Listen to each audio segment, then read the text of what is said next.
কুরবান পরিবারের প্রতি ধন্যবাদ এবং কৃতজ্ঞতা। অনুষ্ঠানে যে সমস্ত মেহমান এবং অতিথি যারা আসছেন, অধ্যাপক আব্দুল্লাহ ফারুক, উনি অনলাইনে আমাদের মাঝে সংযুক্ত হবেন, বক্তব্য রাখবেন। সম্মানিত মেহমান আলহাজ এম এ সবুজ, professor doctor Mohammad Raisuddin, professor doctor Iftekharul Alam, professor doctor Mohammad Lokman Hossain, সহায়ক মোহাম্মদ শহীদুল্লাহ খান মাদানী, অধ্যাপক মোহাম্মদ আসাদুল ইসলাম, ডক্টর ইমাম হুসাইন সহ যে সমস্ত অতিথিবৃন্দ ইতিমধ্যে বক্তব্য রেখেছেন এবং আরও যারা বক্তব্য রাখবেন তাদের সবার প্রতি আমি সম্মান শ্রদ্ধা জ্ঞাপন করছি। বক্তব্যের প্রারম্ভে আমি জগতের প্রতিপালক আমাদের রব, তার প্রতি আমি কৃতজ্ঞতা জ্ঞাপন করছি। জাহিলিয়াতের যুগে কুসংস্কার আর অন্ধকারকে দূরীভূত করে জগৎকে যে আলো এবং আলোকিত করেছিলেন, জগতের স্রষ্টার প্রতিনিধি হিসাবে আমাদের প্রতিপালকের নির্দেশিত প্রফেট হযরত মুহাম্মদ সাল্লাল্লাহু আলাইহি ওয়াসাল্লামের প্রতি আমি আমার বক্তব্যে কৃতজ্ঞতা জ্ঞাপন করছি। সমাজের শ্রেষ্ঠ সংস্কারক হিসাবে দুনিয়ার কুসংস্কারকে দূরীভূত করে যে আলোর বার্তা উনি নির্দেশিত করেছেন, আহলে হাদিসের অনুসারীরা সেই আলোর বার্তা বহন করছে। সংখ্যায় আপনারা সংখ্যালঘু না সংখ্যাগুরু, আপনারা প্রকৃত সংস্কারের প্রতিনিধি। শেষ বিচারে আপনারাই বিজয়ী হবেন। আমি ঐতিহাসিক কিছুক্ষণ এখানে উল্লেখ করছি। আমার বাড়ি পাবনাতে। পাবনায় আপনারা জানেন আব্দুল্লাহ কাফি। আব্দুল্লাহ কাফির নাম জমিয়তে সোবহানে আহলে হাদিস, সোবহান এবং আহলে হাদিস পরিবার গভীর শ্রদ্ধার সাথে স্মরণ। ভারতের পরাধীনতার বিরুদ্ধে মুসলমান ইসলাম এবং আকিদার রক্ষার যে লড়াইয়ের এক শুভক্ষণে 1919 সালে জমিয়তে হিন্দ প্রতিষ্ঠা করেন। এই জমিয়তে হিন্দ প্রতিষ্ঠায় এই জমিয়তে আহলে হাদিস পরিবারের সদস্যদের অগ্রগামী ভূমিকা ছিলেন। পরবর্তীতে 1946 সালে আব্দুল্লাহ কাফির নেতৃত্বে প্রতিষ্ঠিত হন বাংলা আসাম জমিয়তে আহলে হাদিস। পরবর্তীতে কলকাতায় একটি সম্মেলন হয় 1948 সালে। এর এই ধারাবাহিকতায় বাংলার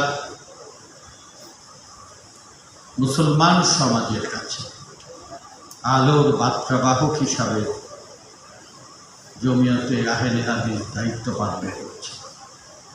আজকের এই 11তম এই সম্মেলনে যে তরুণেরা, যে কিশোরেরা এই আলোর বার্তাবাহকের দায়িত্ব নিয়ে একটা সম্মেলনে মিলিত হয়েছে, আমি তাদের সাফল্য কামনা করছি। আমি প্রাসঙ্গিক কয়েকটি ঘটনা আপনাদের কাছে উল্লেখ করতে চাই। এখানে অনেক অতিথিরা রয়েছেন। একজনের নাম আমি স্মরণ করছি শেষে, পুলিশের সর্বোচ্চ খেতাবধারী পুলিশের মহাপরিদর্শক হিসাবে যিনি অভিহিত হয়েছেন, জমিয়তের একজন বার্তাবাহক। আমাদের এখানে উপস্থিত রয়েছেন inspector general of police Ruhul Amin. আমি সে সময় সরকারি দায়িত্ব পালন করতাম। সাবেক প্রধানমন্ত্রী বেগম খালেদা জিয়ার সাথে কাজ করতাম। জমিয়তের সোবহানের উপরে এক কালো অন্ধকার, এক ষড়যন্ত্র নেমে আসে। দুনিয়া জোড়াই জাহিলিয়াতের যে প্রতিনিধি, যারা ইঙ্গো মার্কিন এবং আমাদের ভারতীয় উপমহাদেশের যে পৌত্তলিকতাবাদ ঐক্যবদ্ধভাবে দুনিয়াতে যে জাহিলিয়াত প্রতিষ্ঠার চেষ্টা করছে, বাংলাদেশের বিকাশমান মুসলমান সমাজকে দমন করার জন্য, বিপদগামী করার জন্য, আঘাত করার জন্য, বিপদে পরিচালিত করার জন্য একটার পর এক ষড়যন্ত্র এবং চক্রান্ত আসে। দুনিয়াতে বাংলাদেশ এমন একটি ভূখণ্ড, ঐতিহাসিকভাবে এর এক গুরুত্ব বহন করছে। অটোমানের যুগে তুরস্ক কেন্দ্র করে ইউরোপ, আফ্রিকা এবং এশিয়াকে কেন্দ্র করে যে ইসলামের বিজয় ঢঙ্কা গড়ে উঠেছিলেন, ঐতিহাসিক সেই ভূখণ্ডের কারণে এই ভারত উপমহাদেশে আপনারা জানেন আফগান গিরিপথকে কেন্দ্র করে এই উপমহাদেশে বারবার ইসলামের আগমন ঘটেছে, বিজয় ঢঙ্কা। দুনিয়াতে যে দুইটি ভূখণ্ডের ঐতিহাসিক গুরুত্ব রয়েছে, অটোমানকে কেন্দ্র করে তুরস্ক এবং এই আফগান গিরিপথকে কেন্দ্র করে এই উপমহাদেশ জুড়ে আফগানিস্তান। ঐতিহাসিক পরম্পরায় বাংলাদেশ এক গুরুত্বের সন্ধিক্ষণে এসে দাঁড়িয়েছে।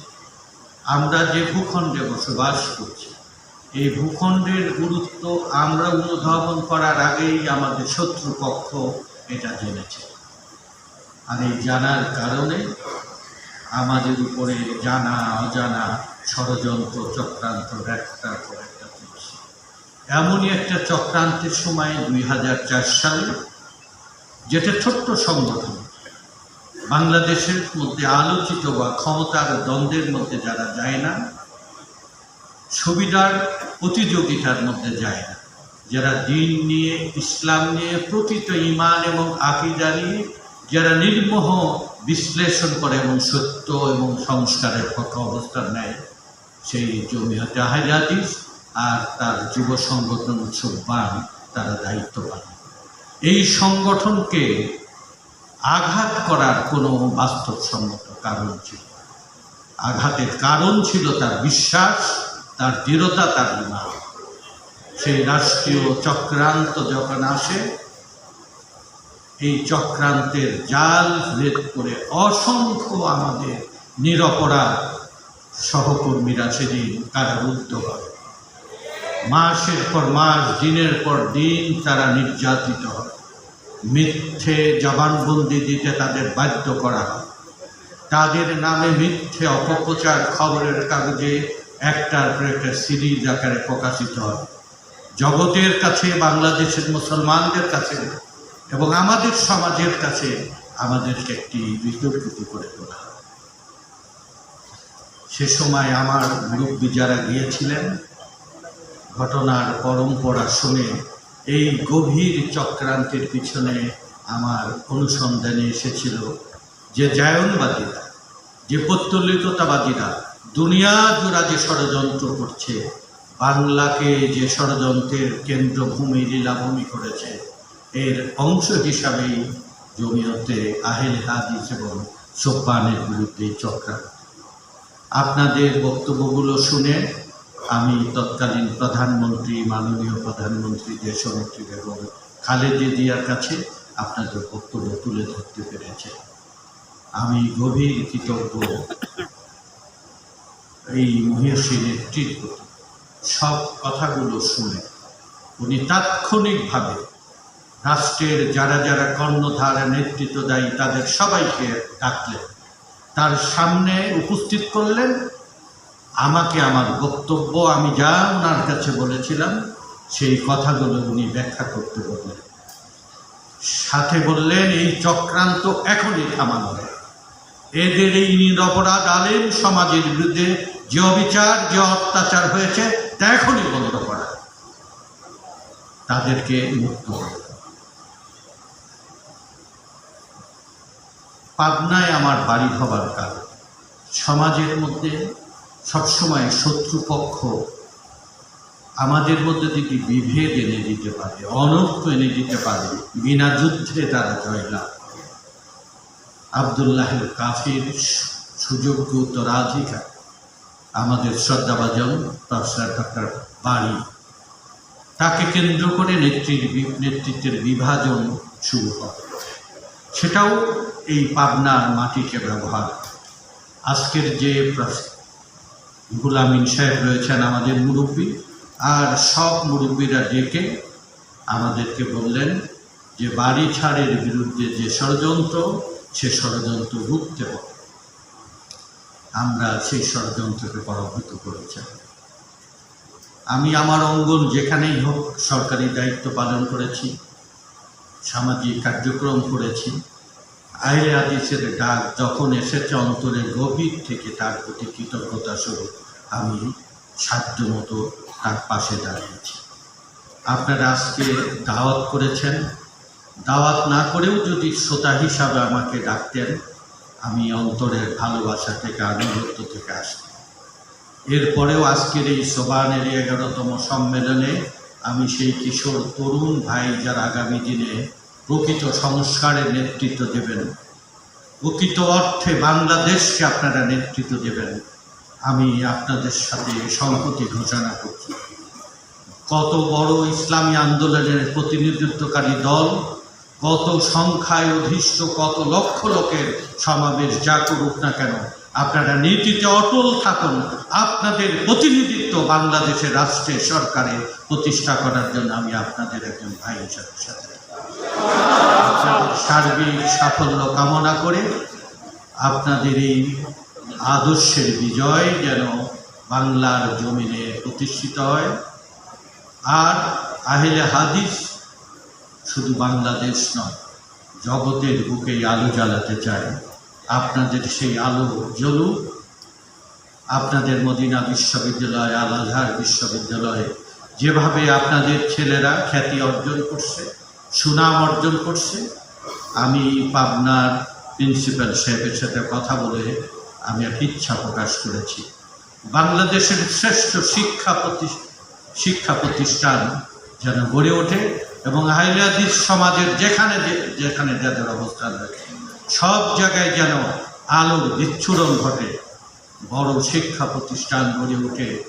শুধু আহলে হাদিস নয়, বাংলাদেশের সকল মানুষকে এই আলোর পথে ডাকতে পারে, সেই কাজে আমি আপনাদের একজন ভাই হিসাবে থাকার অঙ্গীকার ব্যক্ত করে আমি আমার কথা শেষ করছি। খোদা হাফেজ। আসসালামু আলাইকুম।